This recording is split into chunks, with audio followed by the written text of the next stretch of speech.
You're pushing. The shell cracks. Light spills in. Cold air hits your wet feathers. You squeeze through the opening. Weak, blind, shaking. You're alive. Somehow. You collapse into a nest made of broken twigs and dead leaves, balanced on a tree branch way too high for comfort. But you're not alone. A shape moves next to you. Bigger, older, watching. Your sibling. They hatched first, which means they own this place. They waddle over and, without hesitation, peck you on the head. Hard. You twitch, confused. Another peck, then another. No reason, just protocol. You squeak, try to push back, but your body's too soft, your legs too dumb. You slump against the edge of the nest. Your sibling stops, satisfied. For now. Time passes. Hunger grows. Some days, no food comes at all. No shadows. No beaks. Your parents are out there. Maybe fighting hornets, maybe not. Maybe they just didn't find anything. You lie in the nest, too tired to beg, too hungry to sleep. The nest itself isn't even yours. It used to belong to a crow or a hawk. Doesn't matter. Your parents took it. Your head lifts weakly at a sudden shadow above. A massive beak lowers, drops something soft into the nest. Your sibling lunges first, swallowing their portion in one gulp. Then your turn. Something pale and squishy lands near your beak. It wriggles. You open your mouth. Instinct takes over. The larva slides down your throat. It's warm, disgusting, and probably venomous. You swallow anyway. Congratulations. You've eaten your first hornet baby, and somehow, you're still alive. Welcome to being a honey buzzard. Everything wants to kill you, including your own family, especially your food. Your wings itch. Not metaphorically, literally. You flap. Nothing happens. You flap harder. Still nothing. Gravity shrugs and pulls you back down. So you try something else, hopping from one branch to another, wobbling, legs shaking, beak pointed straight ahead like that makes a difference. It doesn't. You fall, not far. You climb again. Another jump, another fail. The branch hits you harder this time, or maybe you're just more aware of pain now. Your sibling watches from above, probably judging,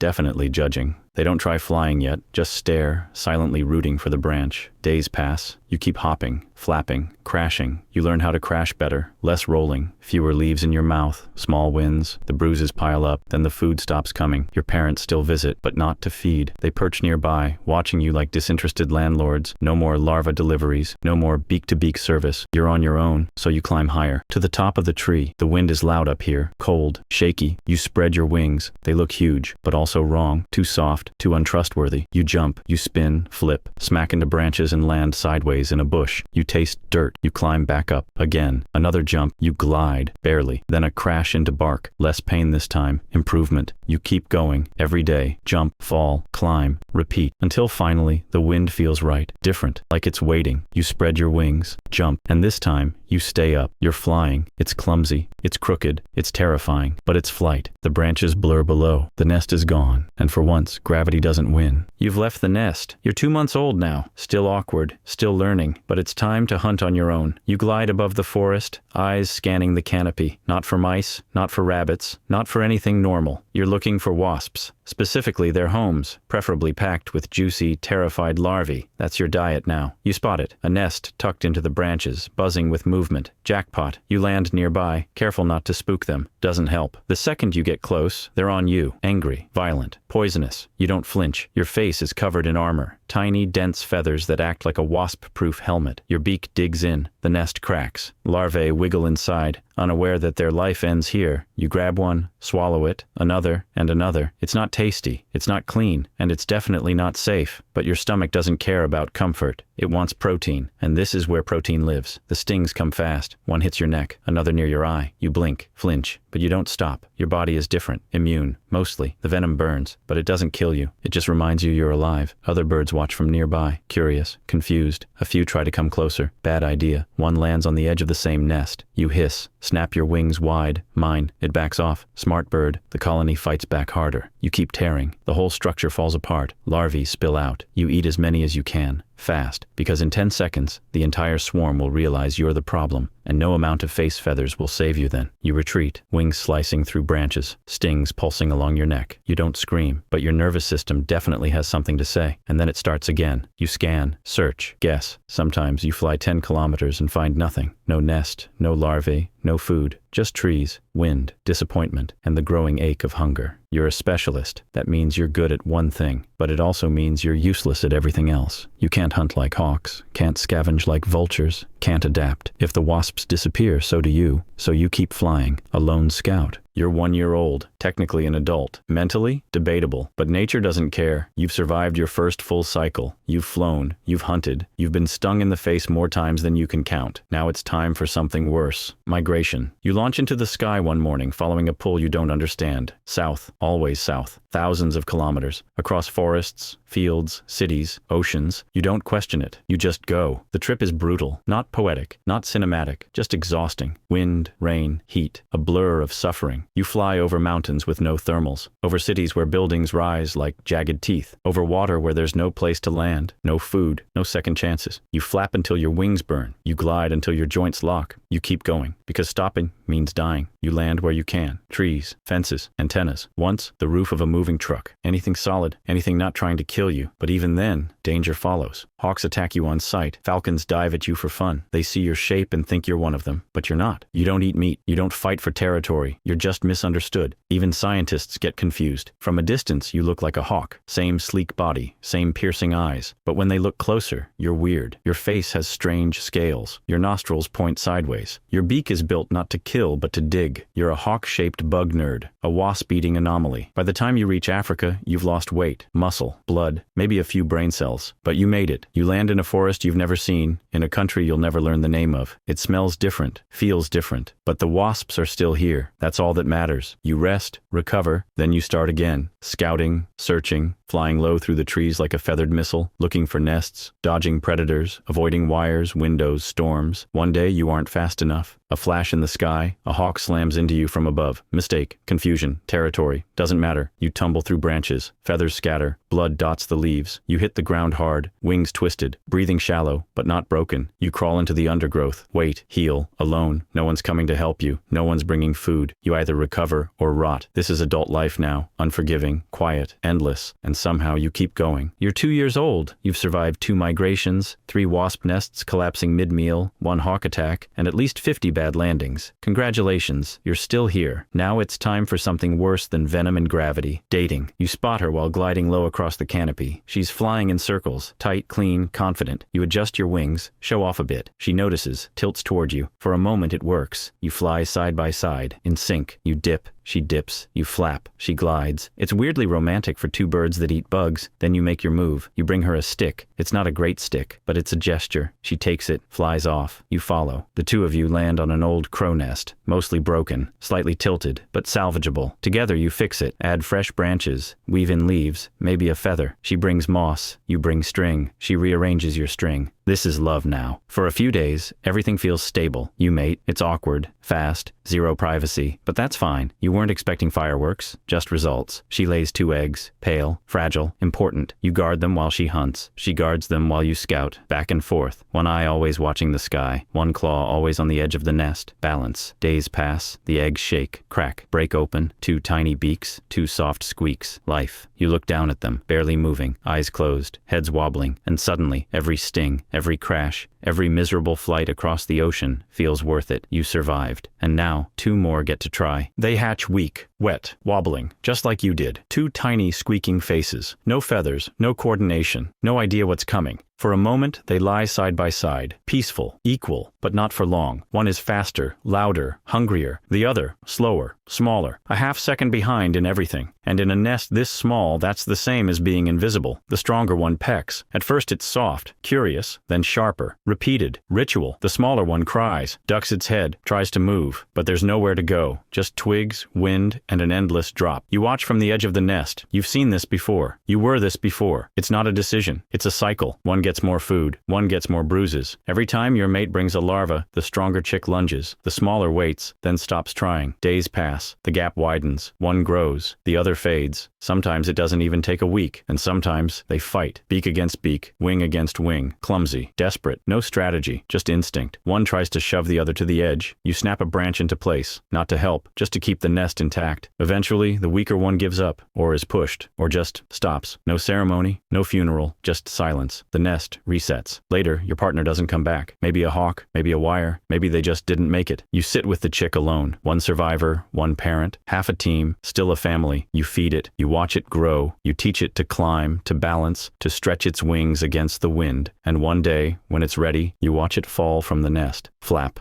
glide, catch the air, and rise. You watch it rise. Your chick, strong enough now. You turn back. Migration calls. South again. The sky feels heavier, the wind colder. You fly over forests, cities, water. Muscles ache, wings burn. The ocean stretches out below. No trees, no rest, just air and instinct. A storm hits. Fast, brutal. Wind slams into you. Rain blinds you. You drop, spin, recover, try to climb, fail. The sea rushes up. You flap hard. Too late. You hit the water. Cold wraps around you. Wings soaked. Body sinking. You fight it. But it's done. Far behind, your chick keeps flying. But here now, your story ends. Life as a honey buzzard might be rough, but there's another animal out there that has it way worse. Trust me, it's wild. Check out the video and see for yourself.